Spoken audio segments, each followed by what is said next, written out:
Mga kapuso, ito po ang lugar na kung tawagin Tuason Village. Isa ho ito sa mga lubog sa tubig ngayon dahil sa walang tigil na mga pag-ulan. Hindi ho mapapasok ang lugar na ito ng basta-basta. Kaya't sinasamantala ko ng ilan sa ating mga kapuso yung mga plastic carrier na ito para mag-transport ng mga residente ng ating mga kababayan at kumita rin sa kahit papano. Kung inyo ho makikita,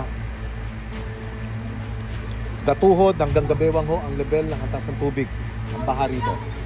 Ang isa ho sa kanilang mga pinapakiusap na sana ho maabutan sila ng ayuda ng kahit papanong tulong ho mula sa gobyerno. Ito hong mga nakabalot na ito, ano yan? Saan ho galing yan? Ilalabas ito? Galing sa bahay na. Kayo'y lilikas?